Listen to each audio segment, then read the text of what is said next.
Howdy, y'all. Joe Hills here, recording as I always do in Nashville, Tennessee. I was just pretending to be the nose of this giant Ravager here. We are outside of Tango Tech's famous game, Decked Out. Why? Because it's time for me to build my little decked out part of my gallery in my amazing Technicolor Dreamboat. Oh no, what's that we've tripped over? It looks like we've discovered a secret chest. Somebody on the server found a decked out box and apparently put it here for safekeeping. Now, the rule of decked out is if you find a decked out box, it's yours. So we got that to put in the gallery too. Wow, Tango really, these lights are just not very intense. We're going to turn our brightness all the way up so we can even see what's going on in here. The crying obsidian weeps. Weeps. There's still a Ravager up there. Hey, buddy. Oh, boy. As you can see, Tango has ripped out all the item frames from Decked Out for performance reasons, because the whole shopping district has terrible performance. But what I want to do is I want to build a recreation of my little scoring, trading, whatever pedestal here inside of the Dreamboat model. And I heard that Etho, who won the game, actually has a full recreation as his first prize. So what I don't want to do is I don't want to seem like I'm pretending to build myself a first place trophy. I didn't get first place in Decked Out. I had a ton of fun, but that's not what happened. So instead, why? Okay, wow. Tango really wasn't expecting guests. Anyway, so what I was thinking I would do is instead of building my little memorabilia case, not a trophy, but my memorabilia case, instead of building it out of the stone or whatever here, maybe we would mix materials, use a combination of glass and the original stuff. You know, maybe some netherrack, maybe some of that crimson stem, but, you know, really just kind of mix it up. And I've got to figure out what's going to look best there, but I think I'm ready to go play with it. So, time skip. Welcome back inside of Joseph's amazing Technicolor Dreamboat. As you can see behind me, we have completely decked out this container area here with red and black glass. Not only that, but I've added, look at this in stealth mode here. This is a decked out box with an emerald and a key inside. That one we found earlier. It's now hidden just like it would have been in the shopping district. But, you know, I'm sure with your eagle eyes, viewers, you can pick it out. In other easier to find curated exhibits, we've got the keys and the emeralds from earlier, as well as the stuff we acquired from Vintage Beef, the Resistance 3 book, and the decked out teleportation orb. And then, let's see, back here, there's a little bit of mess over here, clutter still. We've got my decked out 14 box, which Tango Tech made back in 2020. Don't actually put your arm through the glass like that. That will sting. I'm actually in extreme pain right now. But we're just going to get out of there because we have the piece de resistance here. Not the piece de resistance trace, or trois. That's this one. But right here is where we are going to build our recreation of the decked out wall thing. Now, this decked out wall thing has a lot of stuff going on. It's got nether bricks on the outside of it, like so. The original had some crying obsidian in here, but in place of that crying obsidian, what we're actually going to put in is a bunch of glass that will let show through the kind of awesome or most excellent look and feel of the build behind it. Now, there's also a lamp with a barrel here, and that lamp had a button on it in the original, and it would stay on. Now, we can't do that here, so we're actually going to stealth mode hide that there. That's fine. Okay. We'll put the barrel down in front of it here. Whoops. Not intentional. Barrel. Yeah, there we are. And we are going to actually continue to place some of this glass in such a manner that it should roughly work. This whole thing should just really come together. We can put this in front of there like so. Look at this. This almost looks like a real, actual decked out thing. Although it's got this cool parallax effect inside of here now, which I like. We are going to bring these up and over like so. We'll eventually fix those torches, but, you know, you can't do everything at once. Now, on the actual decked out, the way that the chains hang down from these is that, oh, there are slabs, and I'm realizing these chiseled polished blackstone blocks actually go here and here. There we go. So, to get the polished blackstone slabs in, though, we are going to have to get higher up, which means scaffolds. Scaffolds? Or it means rockets. And elytras. Hey, this is great. This is exactly how I wanted to be doing this. So, there we go.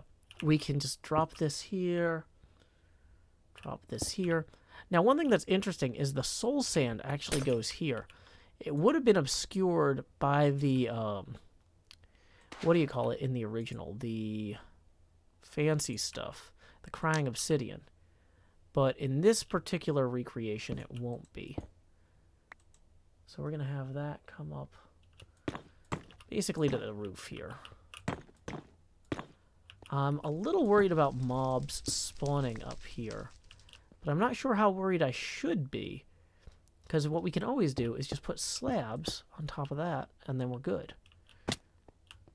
Right? Okay, so we've got the blue flame there. You know what I'm realizing, looking at the original? There might have been a stair that led up to there. Oh, no. So I might have just lost half my stuff in that blue fire.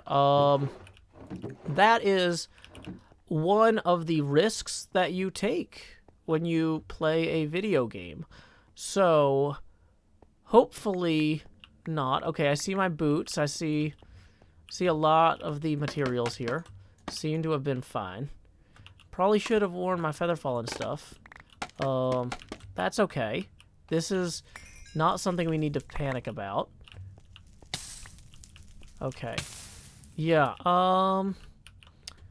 so, well, let's go ahead and just get the pieces of this in that we need to get in, I guess. And so we can see that we still had that at least. Oh, boy. Okay. Looks like most of my important stuff is still fine. So, you know, I'm not going to actually properly inventory this yet because that wasn't my plan. My plan was to do this build in a professional way. And just starting to sob because I realized that something is missing is a bad way to do that professionally. Okay, like for example, my lighter is gone. No, that was my nether lighter. Ah. It'll be okay. But we will have to get another one now before we can finish the build, sadly. So there is that. Do we still have the chains? Ooh, no, the chains are gone too. Did we store extra chains? We have, so we might have lost 30 chains there, but that's okay. We can make more chains. Here, it's time to make Minecraft things in a game that we're playing now. Okay, so we got 17 more chains all of a sudden. Relatively easily, right? It's okay. It's just a game. I say as I still haven't actually inventoried what I did lose, and I hope it's not too much. Okay, let's go ahead and turn up our brightness here a little bit, just to make sure that people watching at home can see what we're doing. For other people playing on the server, they're not going to have their brightness up this high, so this is a little bit misleading. I'm thinking that this might have actually in the original been polished blackstone. We're getting we're getting the scaffold back out before I die twice. I cannot do that twice. This is that's too much, man, as the kids might say. Okay. Dang it. Blocks are hard. Hence the fall damage, probably. Okay. We're going to eat this pumpkin pie until we feel better. I feel great now! Yay! And I'm taking more fall damage. It's a start. What about... We still have our item frames. Good, we needed those.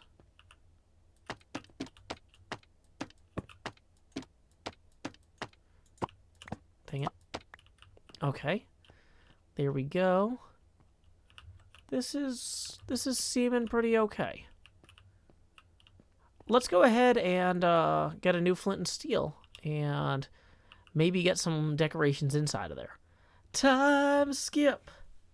Having survived that deadly flame above here, I have now also stocked this wall with some fancy replicas of my decked out trophies.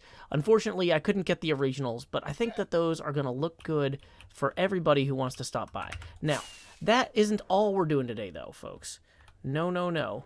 We also want to visit our cave, because we're going to get all these tourists swinging by to visit the gallery up there. They might also want to stop by my cave. So, inspired by Zombie Cleo's incredible efforts on her Hermit Zoo to replace all the ugly red and yellow flowers with beautiful multicolored flowers, and aided by the fact that when I helped Cleo with this on Hermits Helping Hermits, we had to figure out where the flower biome was. I mean, we found the flower biome anyway, so I figured, like, why don't I just go back there and then grab a bunch of flowers and put them all in, right? So now, dang it, thank you, Slimes. I am trying to have a nice conversation with the good people of the YouTube comment section. Thank you. Finally a little bit of peace. Okay, let's put this blue orchid back now. Boom, there we go. So now, I pulled out all the poppies and the yellow flowers or whatever, replaced them with a bunch of other ones. I mowed down a lot of the double high grass. I didn't get all the double high, but enough of it that I feel like it showcases the flowers a little bit better.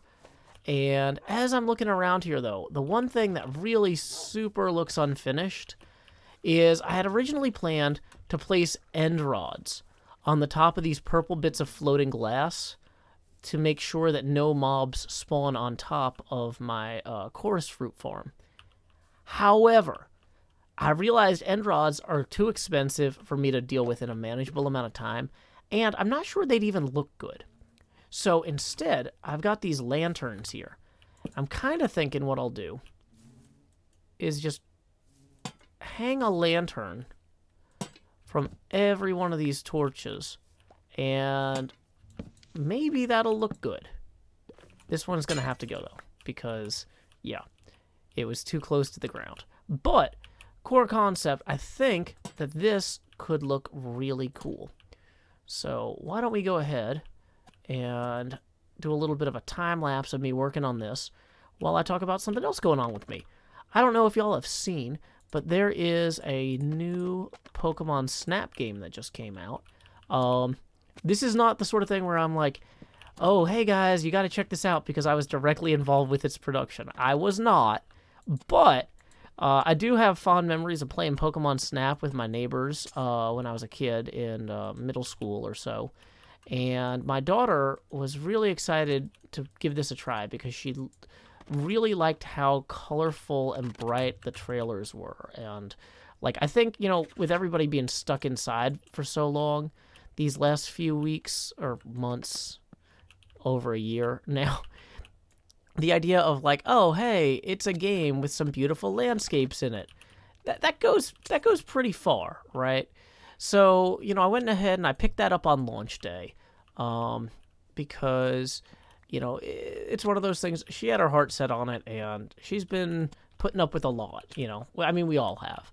But, you know, I thought, like, oh, this will be fun. Even though it's a single-player game, it's something that we can put up on the TV and kind of take turns playing, and it was a pretty good time.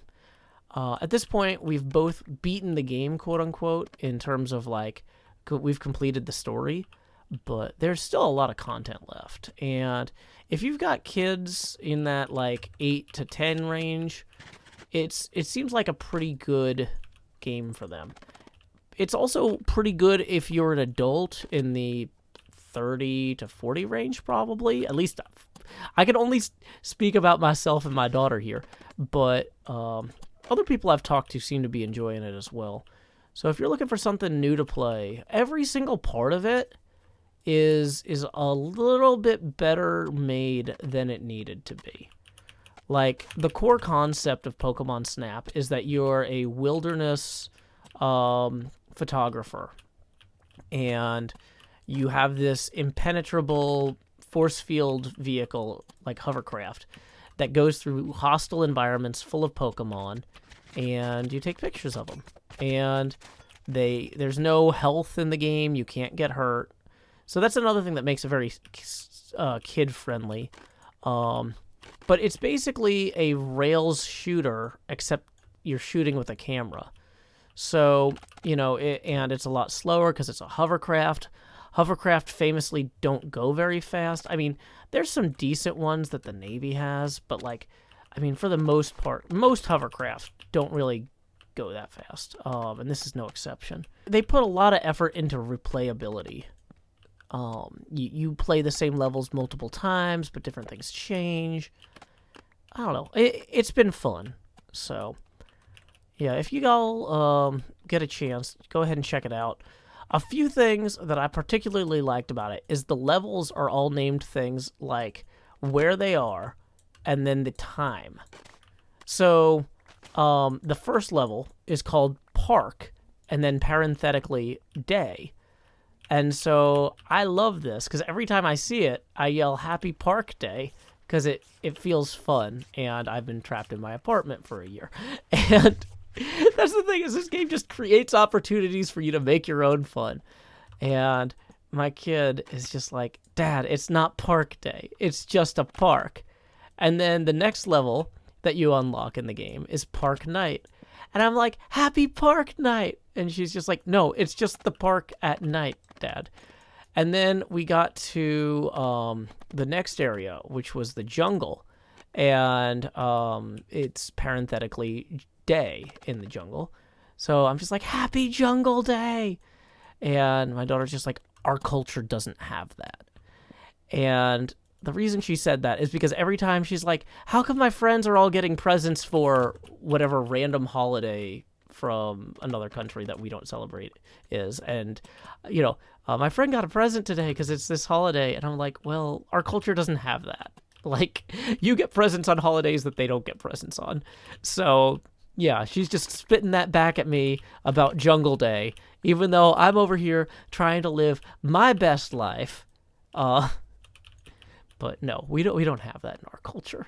Even though there's like a story mode, like I'm not gonna come in here and be like, y'all, this story is the best thing ever. Because honestly, all Pokemon games have some story, but a lot of in Pokemon Snap, it's mostly just a framework for we're explorers. We're following in the footsteps of explorers from 100 years ago, except with modern technology. We know there's cool stuff on these islands, and there's mysteries to solve, but we don't know exactly what they are. And, it's not the most in-depth. It's not Knives Out, okay? You're not just looking at the photographs and going, there's a hole in the center of this case, and I'm circling it. It's like, no, there's nothing like that. It's a silly game for fun people to have fun with. I don't know. This is also not a paid review. I bought this game, but I mostly just wanted an excuse to yell Happy Park Day when my daughter wasn't awake, so I won't get yelled at. Because, I'm recording this after she's in bed, so I can just sit here and be like, Happy Park Day! And, what are y'all gonna do? Leave a mean YouTube comment? Oh, no. I didn't think this through.